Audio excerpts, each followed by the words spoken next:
Hola chicos, ¿cómo están? Buenas tardes. Buenas tardes, Doc. Buenas Buenas tardes, tardes, Doc. Doc. Buenas tardes, Doc. ¿Cómo están?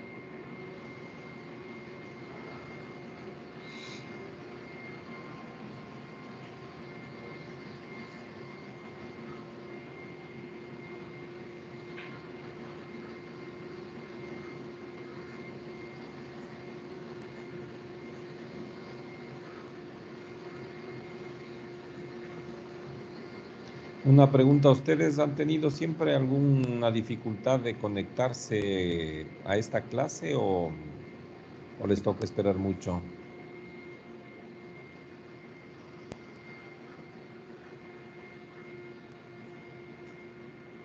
No, o sea, creo que recién la creó usted. Buenas tardes. Y enseguida nos podemos conectar. Ya. Bueno, por mi parte. Sí, es probable que haya alguna dificultad de lo que estoy percibiendo tal vez de conectividad mía que más que de ustedes. Pero bueno, estamos ya en línea todos.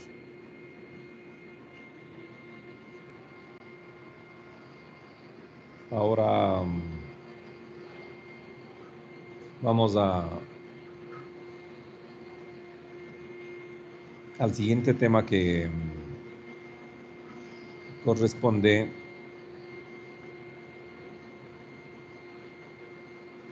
a conocer, a aprender el uso de los principales métodos de valoración respecto a la ingesta y consumo alimentarios y nutricionales. Claro, vamos a intentar en las próximas clases definir qué es comer bien.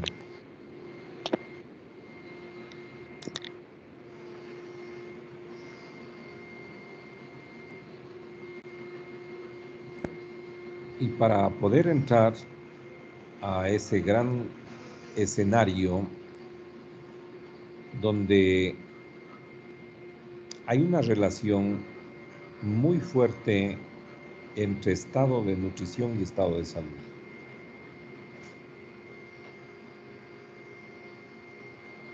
Que en pocas palabras quiere decir que si comemos bien estaremos saludables. Y ese compromiso o componente fundamental del bienestar o del estado de salud de una persona ha sido reiterada y categóricamente demostrado en varios estudios, ¿no? Así que nuestro estado de salud depende de nuestro estado nutricional. Y claro, la pregunta que queremos hacer es, ¿cómo averiguar si una persona está comiendo bien? Y para este propósito, entonces, hay métodos de aproximarse a la disponibilidad de alimentos, a la cantidad de nutrientes que ingieren las personas. Así es. Y ese conjunto de métodos no los vamos a revisar todos porque no es materia de la formación de ustedes, no está en el sílabus ni en el objetivo de formación, pero sí vamos a conocer algunos que son parte de la cultura general. Entre ellos, uno de los aspectos que tenemos que conocer son las hojas de balance. Otros son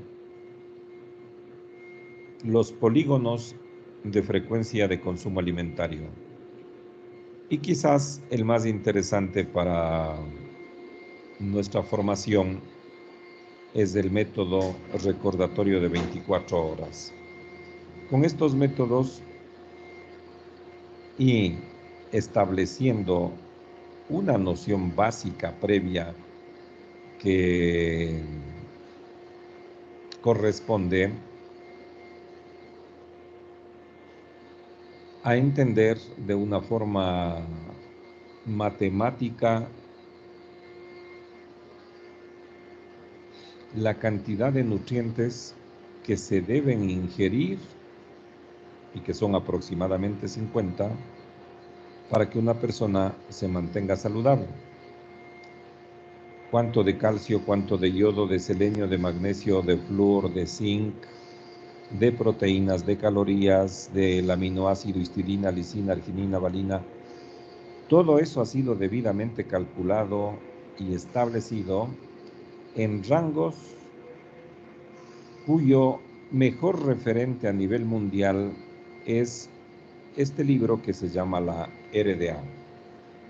La RDA es un estándar norteamericano donde establece, dependiendo de la edad, del sexo, de la condición social, económica, del estado de gestación, si se trata de una mujer,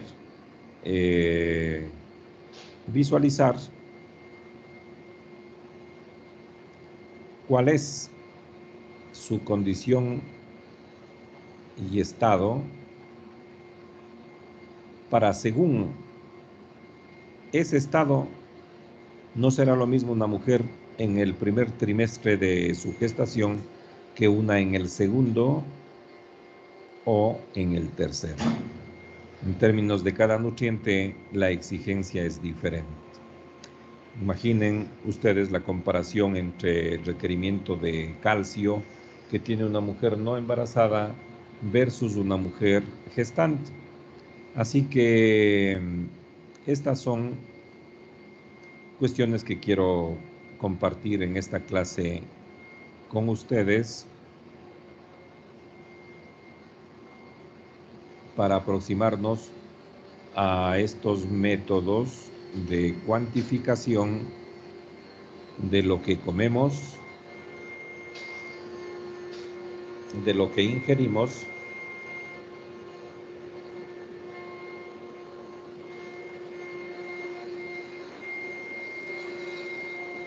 cotidianamente.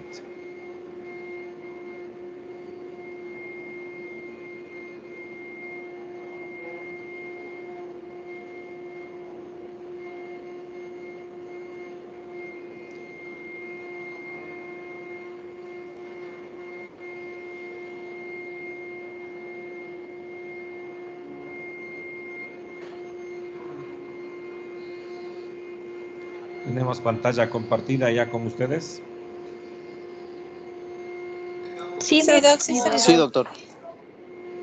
Este documento en PDF que lo vamos a trabajar con ustedes para perfeccionarlo, mejorarlo, es una de las tareas que tenemos pendiente en términos de estudiar y sistematizar los documentos que seguimos utilizando cada clase, y lo he titulado El deseo de comer, teoría y práctica de la nutrición, fundamentos moleculares y clínicos de la comida saludable. Es un ensayo y una compilación de textos, donde ustedes son los actores principales de este trabajito. Y en este empiezo yo señalando que el acto de comer e ingerir alimentos supone aportar al organismo las sustancias que necesitamos para vivir. Y estas son más de 50 nutrientes que han sido clasificados en los 6 grupos que todos aprendemos en la bioquímica 1. El subgrupo que se dibuja en rojo son carbohidratos, lípidos, proteínas, y el subgrupo que se dibuja en azul son vitaminas, minerales y agua. Estos recursos son imprescindibles para el mantenimiento y reparación de las estructuras celulares que se van deteriorando o dañando. Por ejemplo, el caso de una manzana nos aporta, además de agua, vitaminas, minerales, hidratos de carbono, etc., que nuestro cuerpo utiliza para reponer lo gastado en el desarrollo de las funciones vitales. Por eso estas son moléculas vitales. El conjunto de alimentos que ingerimos debe cubrir las necesidades de nuestro organismo. Cuando hablamos de necesidades, estamos hablando de aporte de cada uno de estos nutrientes en las cantidades requeridas, y a este aporte en las cantidades requeridas se llama adecuación. Si no lo sabían, esta es una palabra nueva posiblemente para algunos de ustedes. Entonces, ¿cuál es la adecuación en nutrientes, en hierro, en calcio, en zinc, que necesita una mujer embarazada versus una mujer no embarazada? Cada uno de estos elementos, les decía, tiene un referente en la herencia.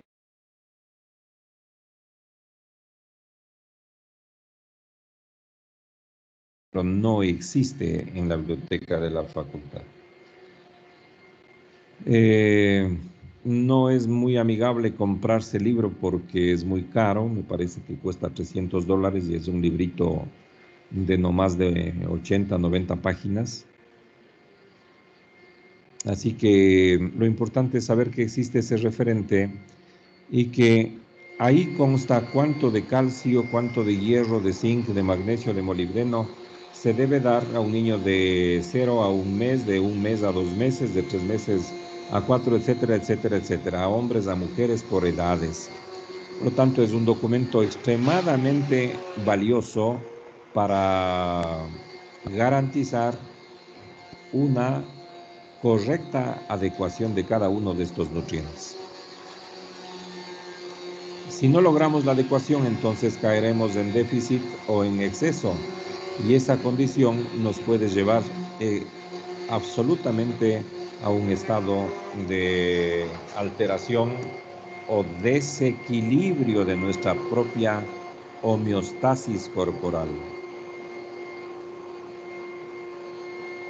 Y para garantizar esto, obviamente, es necesaria una alimentación diversificada, y la alimentación se define como el conjunto de acciones mediante las cuales se proporcionan alimentos al organismo. Esta abarca la selección de alimentos, su cocción y su ingesta. Depende de las necesidades individuales, también depende de la disponibilidad de alimentos, de la cultura, de la religión, de la situación socioeconómica, de los aspectos psicológicos, de la publicidad, de la moda de comer ciertos alimentos, etcétera, etcétera. Es decir, la alimentación de una persona es extremadamente compleja y está supeditada a un conjunto enorme de factores que inciden sobre la selección, la preparación y la ingesta de estos alimentos. Los alimentos que vamos a comer, por supuesto, están repletos de nutrientes, entonces aportan los nutrientes para garantizar una perfecta adecuación de los mismos. Estos necesitamos para el mantenimiento de la salud y sobre todo para la prevención de las enfermedades. Hoy se debate de manera insistente sobre la respuesta que tienen las personas en referencia a la COVID-19, y se plantea como hipótesis que aquellos que tendrían un sistema inmunitario más robusto, con seguridad, harán frente a la enfermedad con mejores recursos y condiciones con relación a aquellos que tienen una alimentación poco adecuada y que su sistema inmunitario deja entonces mucho que desear junto a sus capacidades de enfrentar a los patógenos. La nutrición, en cambio, es la ciencia que comprende todos aquellos procesos mediante los cuales el organismo incorpora, transforma y utiliza las sustancias químicas, que los llamamos nutrientes, que pertenecen a esos 6 grupos y que son aproximadamente 50, que se contienen en los alimentos. El cuerpo humano necesita los nutrientes para que se realicen numerosas funciones, entre ellas aportar para cubrir las necesidades energéticas. Por eso comemos carbohidratos, para formar, reparar y mantener las estructuras corporales, porque hay tejidos y células que se destruyen y tenemos que repararlos o mantenerlos. Y en ocasiones, por ejemplo, en el caso de las mujeres gestantes, tienen que formar tejidos para que ese pequeño pulgarcito que está creciendo dentro de la cavidad uterina termina siendo un guagua que pese entre 2.500 o más de 3.000 gramos. Y eso es una formación a expensas de estos recursos gracias a la circulación materno-fetal. Por eso se dice con propiedad, con certeza, que las mujeres embarazadas comen por 2. La mitad se lo lleva el feto o el embrión y la otra mitad lo asimila la misma mujer para reforzar sus reservas corporales de grasa a fin de tener suficiente energía para el periodo de lactancia que está próximo a venir. Luego de lo cual deberían las mujeres normalmente regresar a su peso normal. Contribuyen como el agua, por ejemplo, a regular los procesos metabólicos con una distribución, como en el caso de este líquido vital, del cual somos mayoritariamente formados en un 60%, y distribuidos en porcentajes específicos en el líquido intracelular, en el líquido extracelular, 40 y 20, y en total, el agua corporal total, 60% del peso. Prevenir enfermedades que están relacionadas con la nutrición, claro que sí. Si no comes hierro, vas a desarrollar inexorablemente una anemia ferropénica. Y para cada nutriente podríamos poner ejemplos, como en el caso de las vitaminas, el beriberi, el escorbuto, en fin, cada una puede desencadenar, si es que hay déficit o exceso, más déficit que exceso, estas enfermedades. Y finalmente, una ciencia que está íntimamente relacionada con la nutrición es la dietética.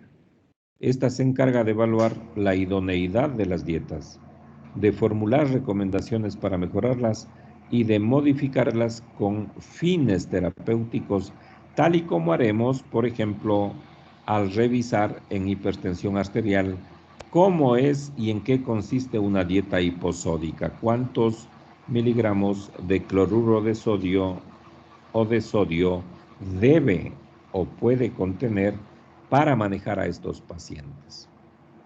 Entonces, esta es una condición muy importante que nos remite ahora a entender que a lo largo del tiempo los países han ido variando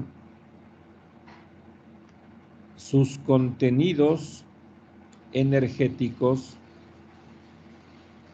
y, por supuesto, los datos que existen de algunos países son reflejados en esta tabla, que no lo vamos a leer ni remotamente, pero miren, hay tantos estudios sobre esta materia que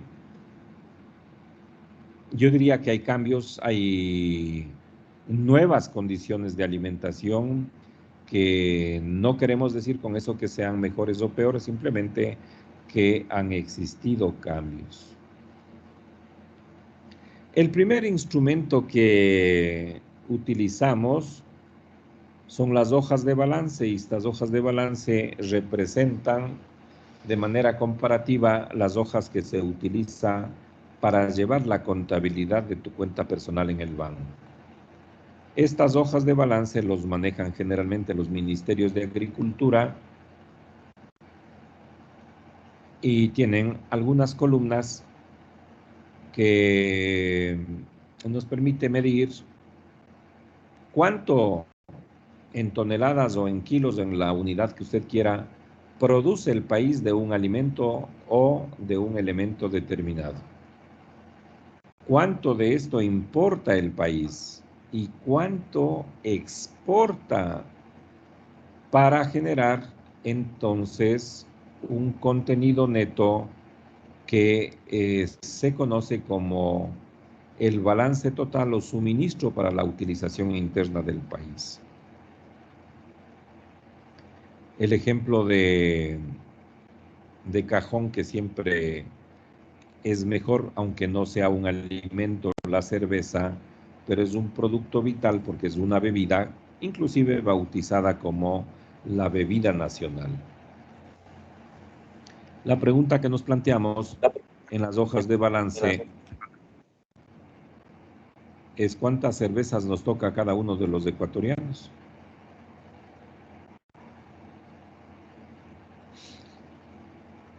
Y claro, también nos queremos preguntar, ¿es verdad que somos buenos tomadores de cerveza o más o menos?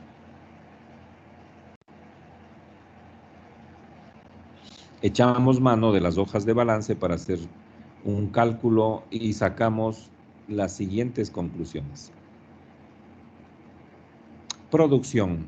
Ponemos en esta columna los miles o millones de toneladas que produce el Ecuador en cervezas. Son cervezas nacionales, la Pilsener y la Club. No sé si hay alguna otra, las artesanales también. Luego, sumamos a esta primera columna las importaciones que se hace de cerveza. ¿Cuáles marcas conocen ustedes de cerveza que se importa para consumo interno en el Ecuador? Budweiser. Siembra. La Corona, que es la Heineken, Budweiser. la Kronenberg, la Budweiser. Y han entrado al mercado unas cervezas negras alemanas y otras de Bélgica que son muy agradables y que tienen unos nombres todavía no muy comunes para nosotros, pero son unas generosas latas de cerveza negra que ya están en las perchas de los mercados ecuatorianos. Muy bien, tenemos un total de cerveza nacional más la importada. Eso es lo que tenemos. Ahora tenemos que restar de esta cantidad de cerveza nacional, no de la internacional, de las importadas, porque sería una tontería, ¿no? Importar cerveza para venderla afuera otra vez no tiene sentido. Lo que exportamos son los productos nacionales.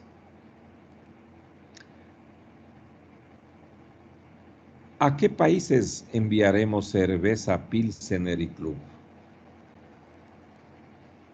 ¿Cuáles serán nuestros compradores?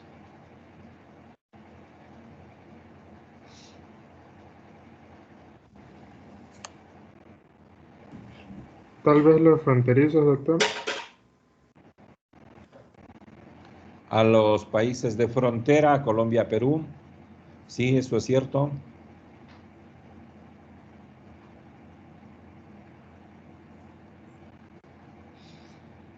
Se exporta cerveza, sobre todo Pilsener, a las ciudades y países donde existe un alto porcentaje de migrantes. Y esto es Estados Unidos, España, ¿no? Italia y España. Exactamente.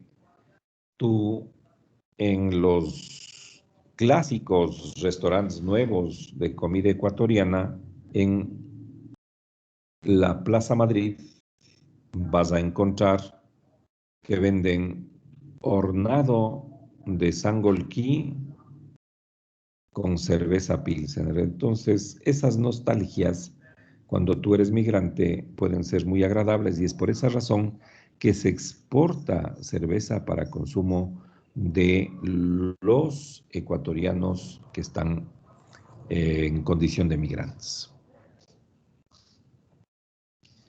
Muy bien, ya está restado el valor de lo que exportamos y ahora es el momento de proceder de la siguiente manera para saber cuántas cervezas consumimos o cuántas tenemos disponible para consumirlas. El suministro por persona de cada producto alimentario o de cada bebida, como en este caso de la cerveza que tenemos disponible para el consumo humano, se calcula dividiendo la cantidad respectiva total por los datos de la población que efectivamente los consume. Estos datos se pueden expresar en cantidades y también aplicando los factores de composición de alimentos, su contenido de energía, de proteínas, de grasa, etc. Lo más simple es en el caso de la cerveza, que no entran estos factores y uno de los aspectos más trascendentes que vale la pena destacar como condición vital es que en general esta es una bebida para adultos, pero hay adultos que les gusta, a otros no les gusta, o a mí me gusta solo un vasito y de ahí nada más. Sería muy complejo hacer ese tipo de cálculo. Por esa razón se suelen hacer ponderados nacionales y el volumen de cerveza que se produce un año disponible neta se puede dividir para el número total de habitantes, 17 millones. Y claro, ahí tenemos un margen de error que puede ser el equivalente a qué pasa con los niños que nacieron en esta semana y que obviamente no van a tomar cerveza. ¿Qué pasa con los chicos que están en la escuela que tampoco toman cerveza? ¿O qué pasa con las personas adultas que no les gusta la cerveza? Pues se hace un ponderado y ese ponderado nos ha llevado a la condición de una disponibilidad de 35 litros de cerveza por persona y por año. Si ustedes hacen memoria, ¿se tomarán 35 litros al año?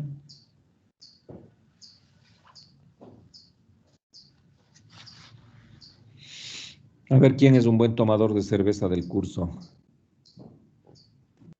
Lucho. Luchito, a ver cómo es la experiencia.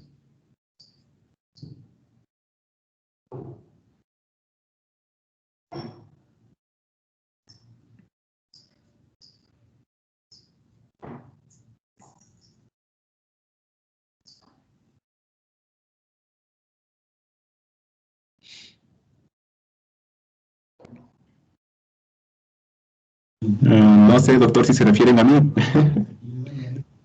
Pongamos el ejemplo. A ti mismo, Luis. Pero si yo no sé tomar. La que está postulándote es la Dianita. Entonces, mira que vamos a aprovechar solamente para hacer el ejercicio. En el caso de Luis, dice que no le gusta tomar la cerveza. Entonces, sí tomo. ¿cuántas más o menos al año? Una idea como para hacer un cálculo un poco grueso, ¿no? No sé, algunas... Pongamos por mes para multiplicar. Unas 5 jabas al año serían así. 5 jabas al año de litro, ¿no?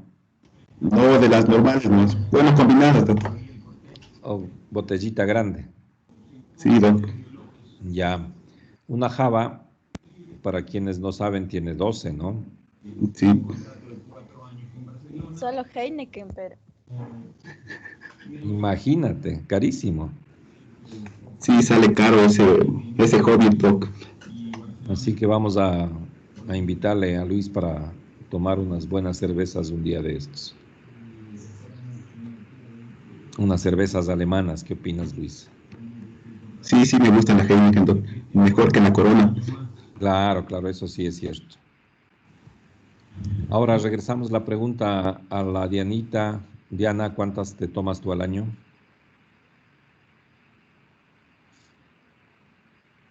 Yo, a ver, Sí, unas 3 jabas de decir. ya. ¿Alguien tiene una cifra superior a la que está propuesto por Luis y por Diana? El señor Patterson. ¿Quién es el señor Patterson? Yo, Doc.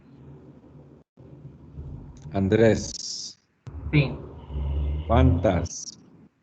O sea, es que yo sí llevo la cuenta de la semana, porque yo tomo las del Cherusker, las de 300, Ya, de estas. 300 ml, ¿no? 3 vasos de 300. perfecto. ¿Cuántas a la semana?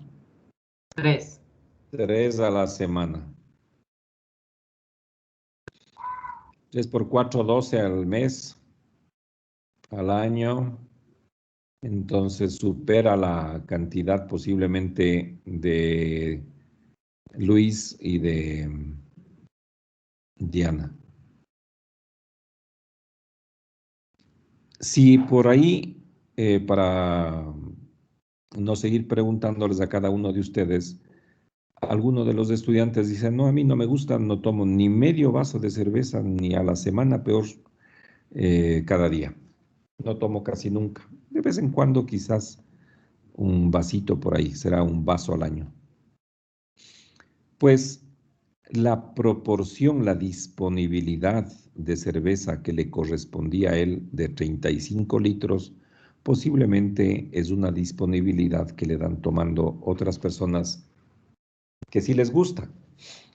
Y la intención de hacer estas hojas de balance es de garantizar que exista una disponibilidad de cada uno de los productos, sean alimenticios o bebidas, en función de la población en su conjunto.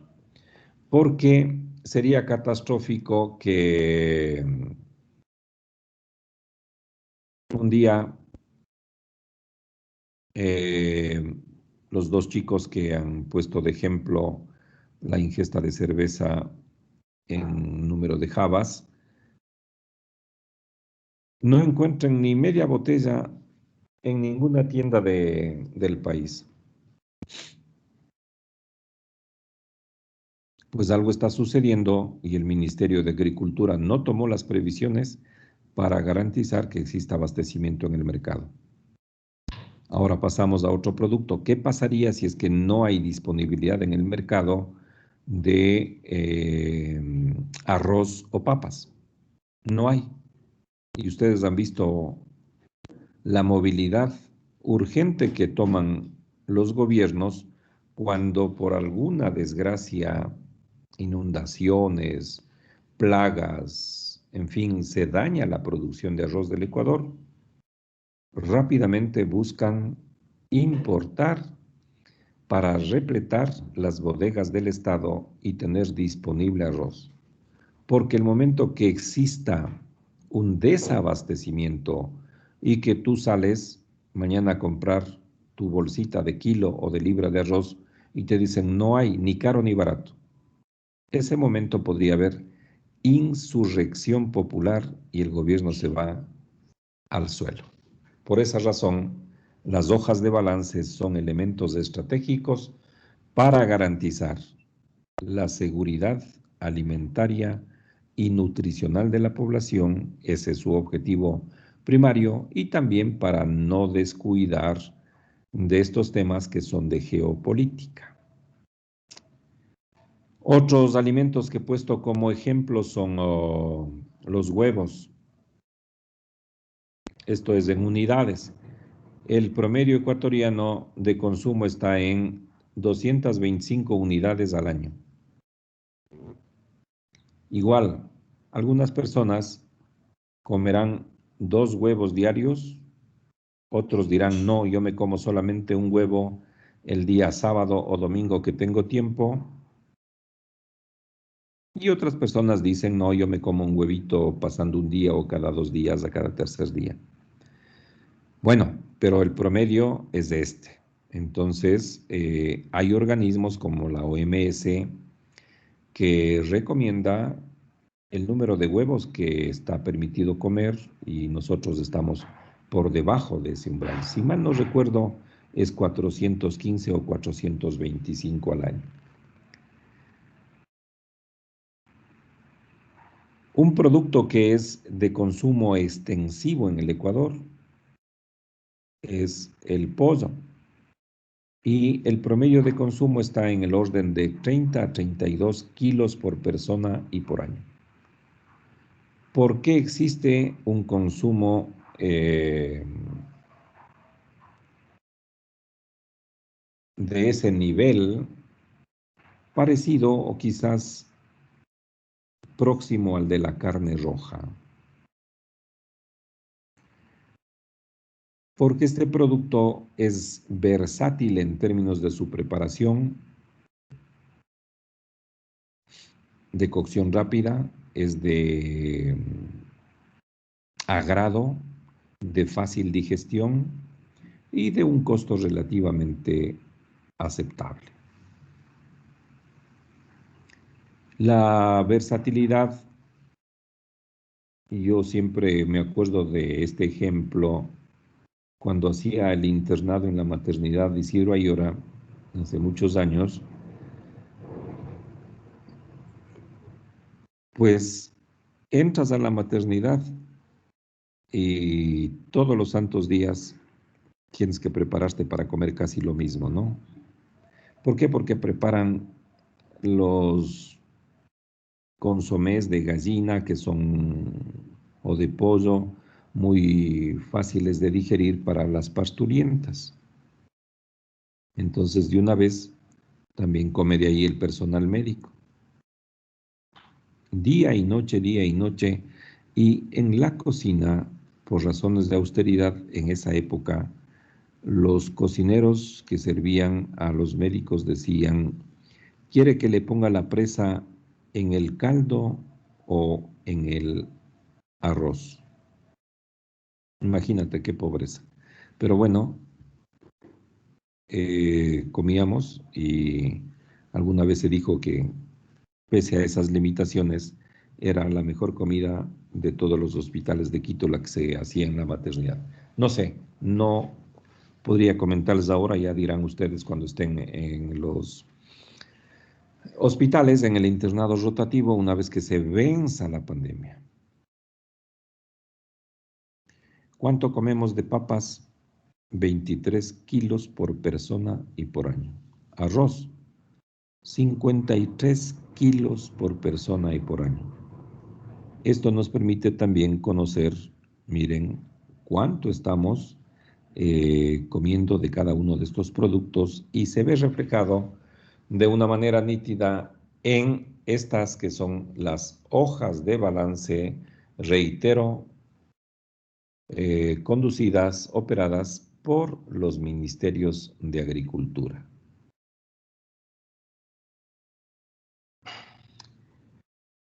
Cada producto tiene su importancia en el abastecimiento para la seguridad alimentaria, pero sobre todo, tal y como señalamos en la clase pasada sobre la historia de los alimentos, hay alimentos que no pueden faltar y que son básicos en el día a día de la alimentación de nuestro país. Entre ellos tenemos las papas, el arroz, el fideo. Si es que faltasen estos, se producirían problemas, porque son de los pocos alimentos que tienen acceso con mayor facilidad, ya por razones económicas o facilidad de su cocción, la mayor parte de la población ecuatoriana. Así que estas son garantías que se visualizan en el escenario de la medición de cuánto mismo comemos cada producto. Así que, conclusiones, no somos tan buenos tomadores de cerveza. Los mejores tomadores de cerveza en el mundo son los países escandinávicos. Ellos tienen un promedio de consumo de 120 litros por persona y por año. Nosotros en 25, así que nada que ver, pues eso es muy bajito. En el contexto latinoamericano, los países que más toman cerveza son Panamá y Brasil.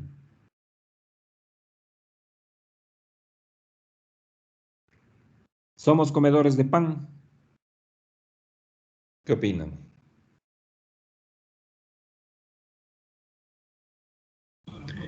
Sí, Doc. Sí, doctor. ¿Somos buenos comedores? Sí, doc. No La tanto. señorita hechizada, doctor. La señorita hechizada, ¿cuántos kilos de pan se come?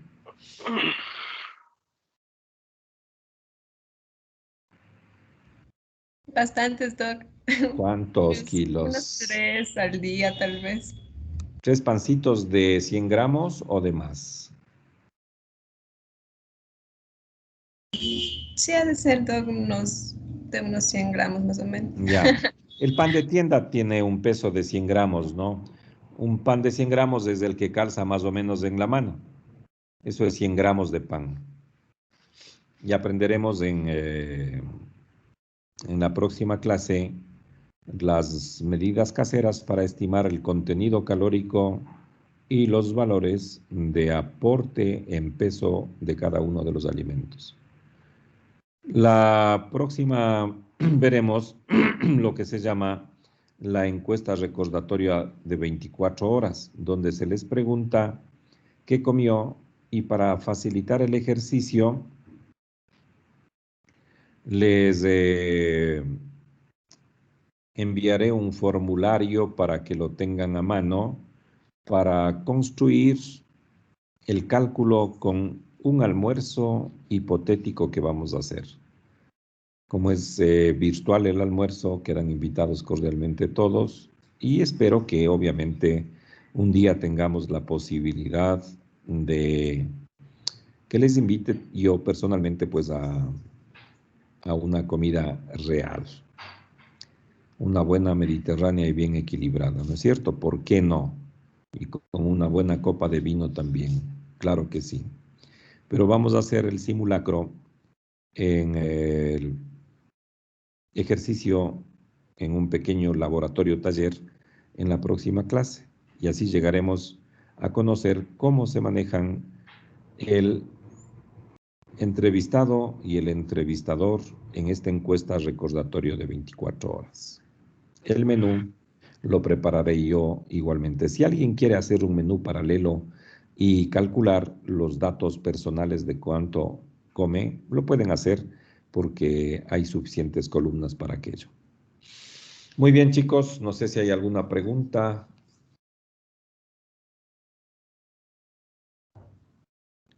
¿Están listos ya para ir a sus comidas? Les deseo un buen provecho, un excelente fin de semana y que se me cuiden muchísimo. Hasta la próxima clase.